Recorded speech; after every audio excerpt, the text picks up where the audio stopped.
A Bíblia diz: bem-aventurado é aquele que trabalha na causa do pobre. Então não é questão só de ser bonzinho, é uma questão de ser inteligente.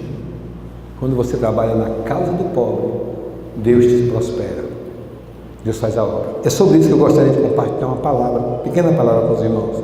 O livro de 1 João, capítulo 3, primeira carta de João, 1 João, capítulo 3, versículo 14. Eu gostaria de ler esse único versículo.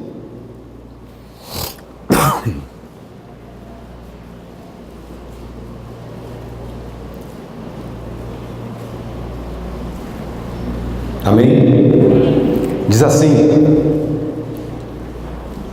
nós sabemos que já passamos da morte para a vida, porque amamos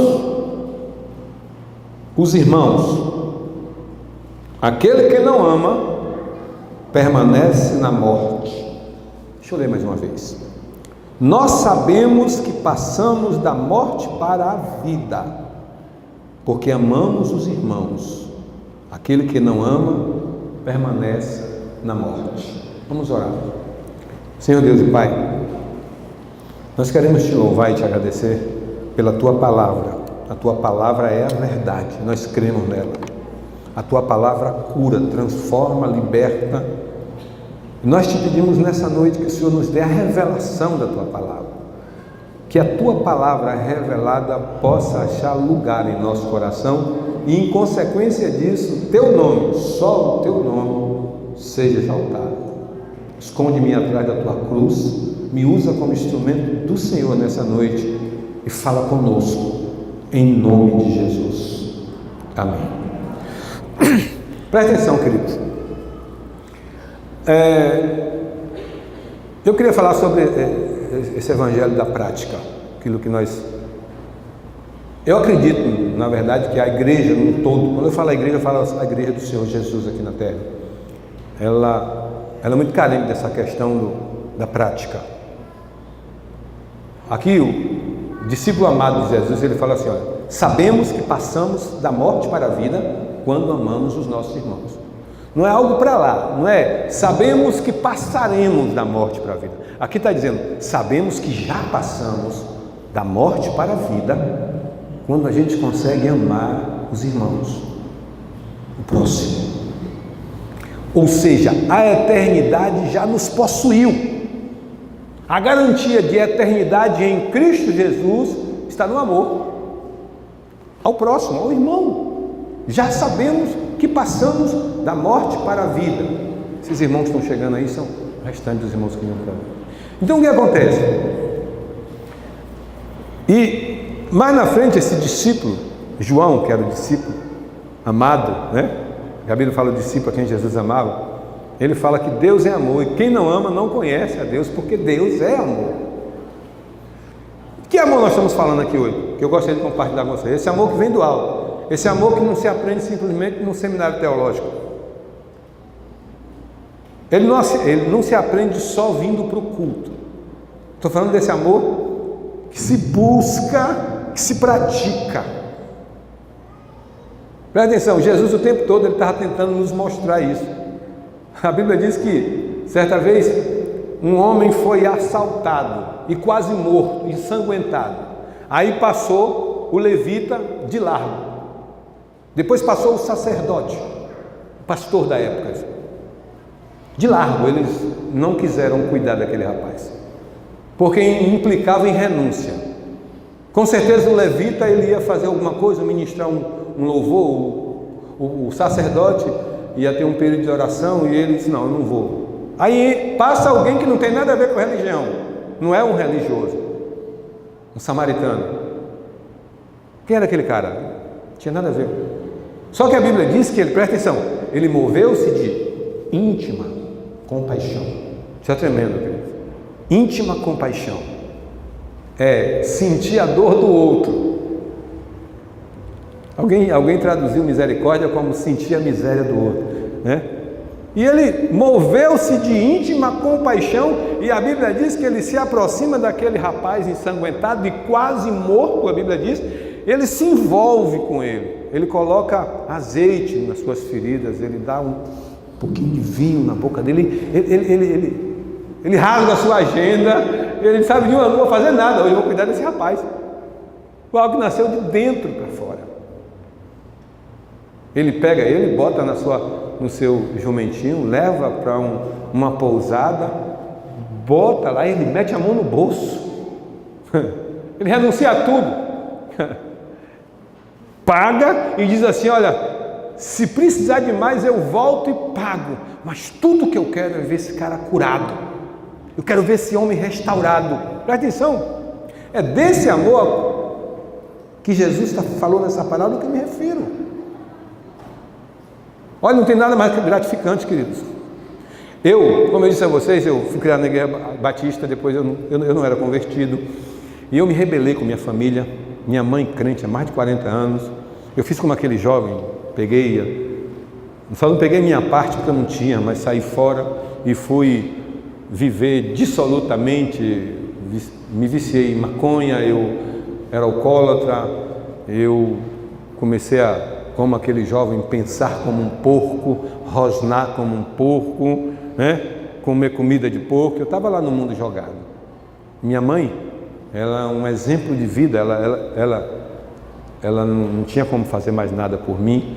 Meus irmãos, todos eles eu defraudei e ninguém queria conta comigo. Foi quando eu pedi ajuda a ela, e ela me colocou num centro de recuperação, e eu aprendi durante 3 meses com homens que pareciam ser rudes sobre esse amor. Sabe por quê? Porque eu cheguei lá destruído, não foi simplesmente o corpo estava, meus dentes estavam podres, meu corpo magro, acabado, eu estava com início de cirrose hepática, mas isso era o mínimo. O que estava destruído em mim era o meu interior. O diabo conseguiu apagar. Eu fazia parte, quando criança, com 12 anos, eu fazia parte do coral dos embaixadores mirins, embaixadores do rei mirim da igreja batista. Isso tudo tinha apagado. Minha mãe tinha me ensinado um monte de corinhos, sabe? Mas tudo tinha acabado. Eu estava com a mente totalmente distorcida. Eu passei 9 anos convivendo com gente que me ensinaram só a fazer coisa errada, e eu fui discipulado no mau sentido por maus pessoas. E aí, quando eu voltei para o centro, eu fui recriando em mim aquela criança, os valores, sabe, aquela coisa boa. E eu fiquei 3 meses e meio, e lá dentro eu vi homens rudes dizer para mim assim: olha, se você precisar de mim, eu estou à sua disposição. Se a sua toalha estiver molhada, eu lhe empresto a minha. Você quer um pedaço de pão? Aquilo, eu entrei em choque. Falei: esses caras estão aqui do mesmo jeito que eu. Tinha um que ele tinha mais de 300 feridas expostas. Ele não tinha uma orelha porque ele usava uma droga chamada algafã, era um comprimido que, dissolvido no álcool, você injetava pico na veia. Quando você errava, comia a carne, então a metade da orelha era queimada, ele estava todo inchado. Ele havia conseguido dar uma picada na virilha, na femoral. Se errar, fica aleijado.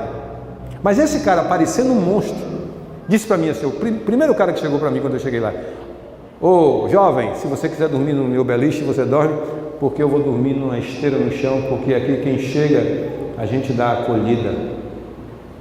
Eu achei aquilo um absurdo. Falei: qual é a sua, rapaz? Vai para lá, me deu alguma coisa? Você quer o que comigo?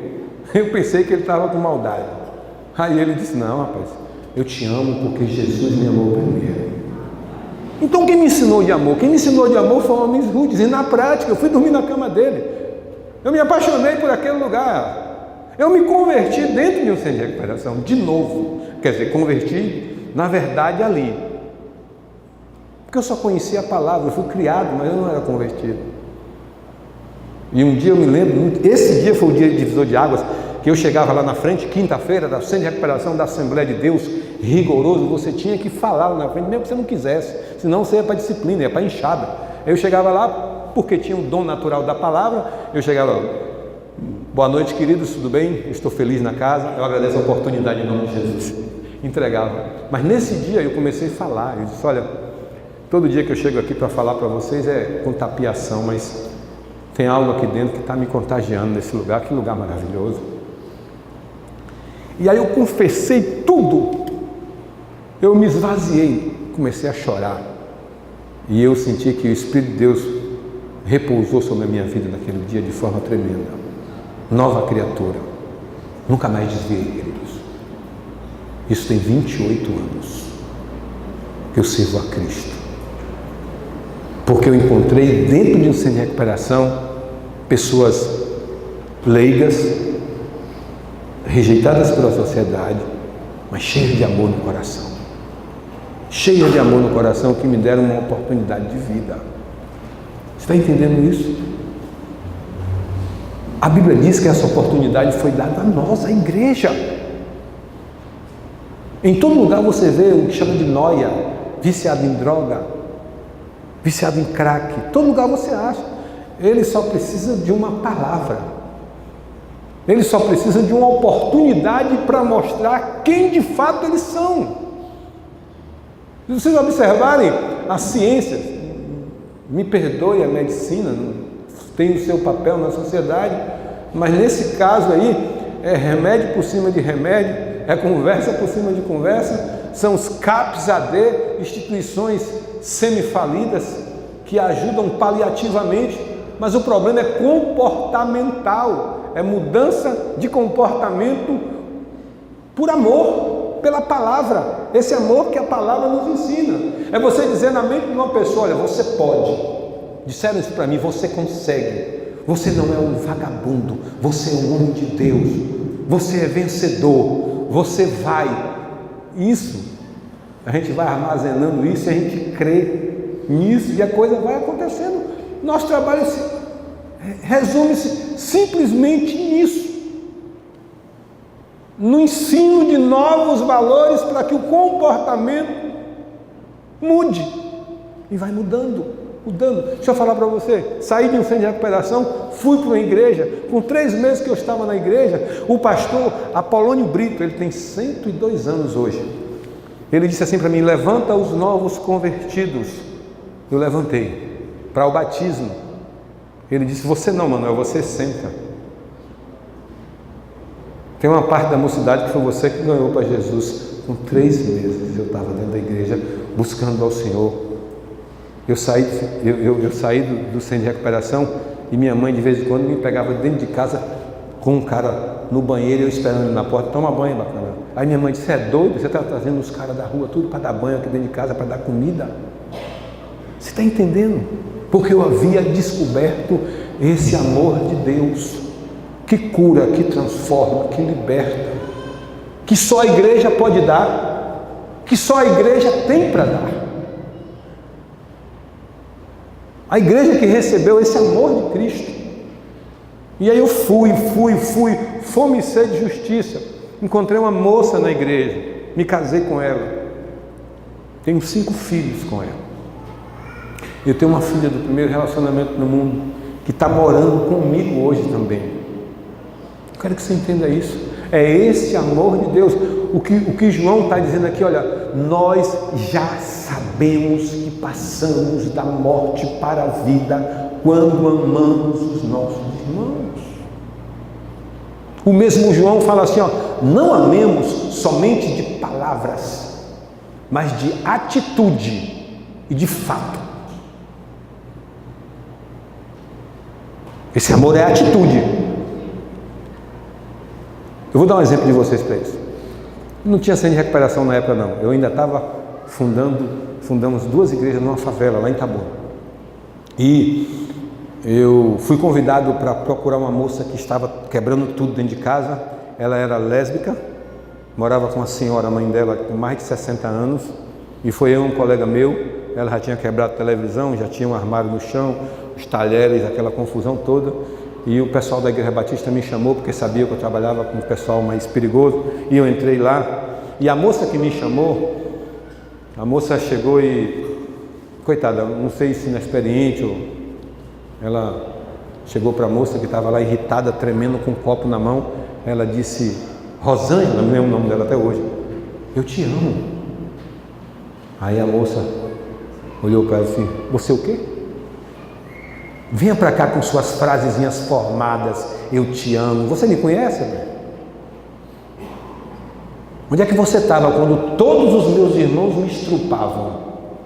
Aí apontou para a mãe e aquela, disse um palavrão, ficava olhando sem fazer nada. Aí você vem para cá dizendo eu te amo. Você sabe o que é amor? Eu fiquei em choque, observando tudo aquilo. Ficou difícil, porque a moça perdeu a graça, ficou sem graça. Aí o colega que estava comigo, Davi, que hoje é pastor também, Davi não teve o que falar e disse: querida, os brutos também amam. Aí a moça começou a rir, quebrou o gelo, eu entrei. Vem cá, querida, vamos conversar aqui e tal. Levei essa moça para a nossa igreja, discipulando, deu um trabalho tremendo. Ficamos 2 anos com ela trabalhando no nosso grupo de teatro. Hoje ela é uma missionária, liberta pelo poder do amor de Cristo. Foi liberta. Então a Bíblia diz, não somente de palavras, mas de atitude de fato. Sabe? Porque o amor, ele materializa o bem. Quem ama dá, quem ama se dá, como aquele samaritano, se entrega. Você já reparou que a igreja hoje vive naquela, digamos assim, prevenção? Cuidado que eles são perigosos, cuidado que isso, cuidado que aquilo, cuidado que aquilo outro. Não tem ninguém perigoso, querido. Todo homem é bom. A Bíblia diz que Deus fez qualquer outra coisa e disse que era bom. Mas quando Ele fez o homem, a mim, a você e ao Noia, que está nesse exato momento se drogando, Ele disse, é muito bom. É muito bom. Eles só precisam descobrir isso. E quem é que vai informar isso para eles? Somos nós, a igreja. Dizer para eles que eles são bons. Quando eu disse aqui no começo, onde abundou o pecado, superabundou a graça. Jesus disse para uma mulher, toda trançada, toda atrapalhada, porque muito sofreu, muito me amou. Quando a gente consegue dar essa informação para alguém que está lá jogado, eles dão frutos a 100 por 1. Deixa eu falar uma coisa para vocês, querido. Pelo amor de Deus, não me interpretem mal, eu estou falando isso aqui para a glória de Deus. Eu toda a vida fui contra apelos melodramáticos.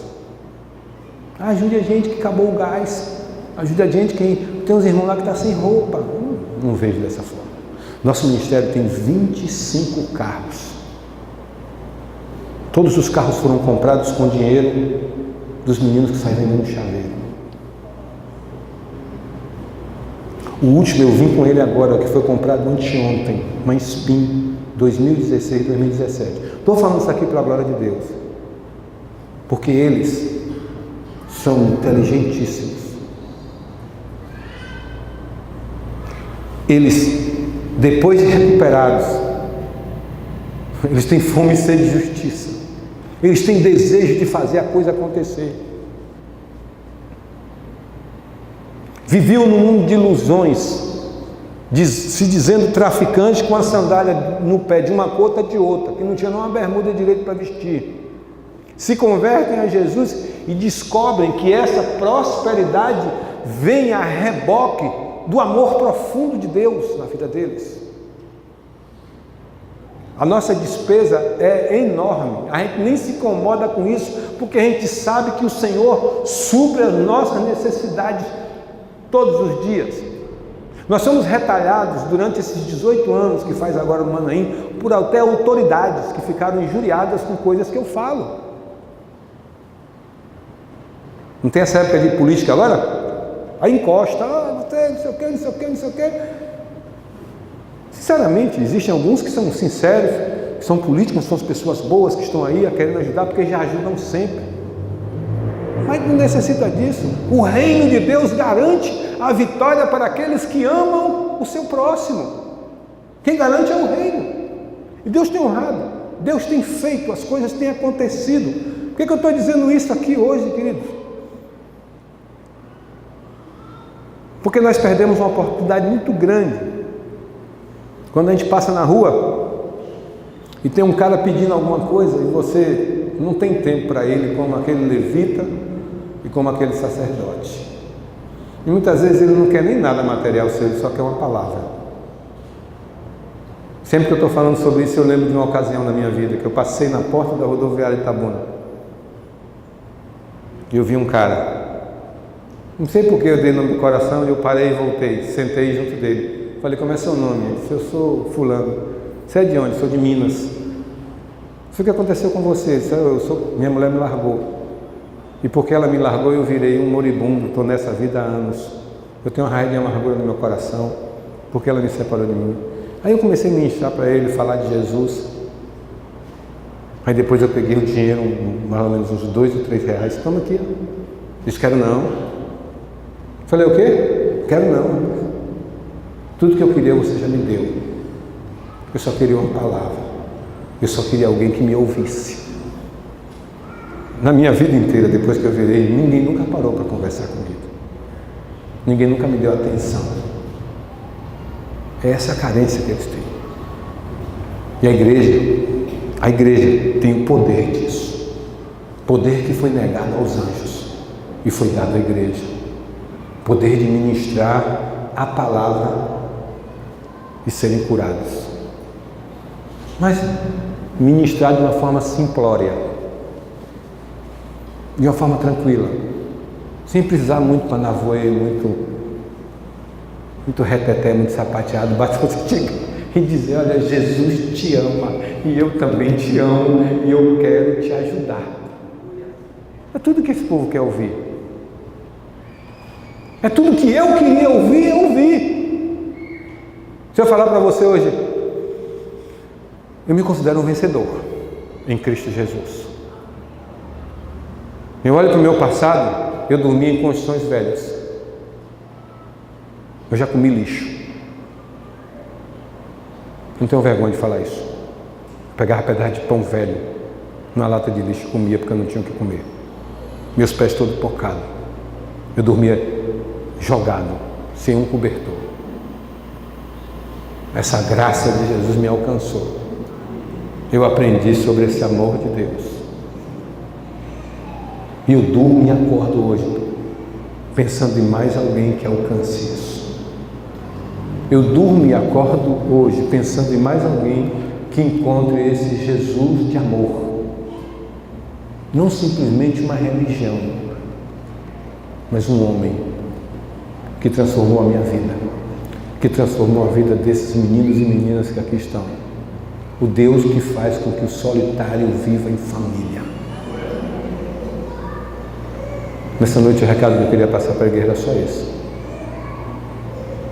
Que esse poder está em nossas mãos. Ó, tudo que lhe causa ira é o seu chamado. Às vezes você para seu carro no sinal, chega aquele pessoal pedindo no sinal, seu coração entristece, os olhos enchem de lágrimas. O seu chamado. Busque o seu chamado. Sabe? Busque o seu chamado. Não aceite que ninguém tire isso de você. Você foi chamado para isso. Para abençoar o seu próximo. Sabemos que passamos da morte para a vida quando amamos os irmãos. E eu vou dizer uma coisa a você: não são simplesmente criaturas, são irmãos. São irmãos rebeldes, mas são irmãos. O filho pródigo saiu. Quando ele voltou, ele nunca deixou de ser filho. Quando ele voltou, o pai correu, abraçou, beijou no pescoço. E o irmão dele não queria que fosse irmão. Ele fala para o pai, sabe o quê? Esse teu filho voltou e o senhor está fazendo festa para ele, e para mim tu não mataste nem um cabrito. Aí o que é que o pai dele responde? Esse teu filho não. Esse teu irmão estava perdido e foi achado. Quem está lá fora são nossos irmãos, queridos. Eles são rebeldes. Eles não sabem o que fazem, mas eles são nossos irmãos. Sabemos que passamos da morte para a vida. Sabemos que somos eternos. Sabemos que a eternidade já nos possuiu quando amamos os nossos irmãos. Que Deus nos abençoe. Eu queria convidar o grupo que chegou agora, mais um grupo cantar mais um. Pode, pastor? Mais um. Tiago, vamos cantar aqui para a gente encerrar.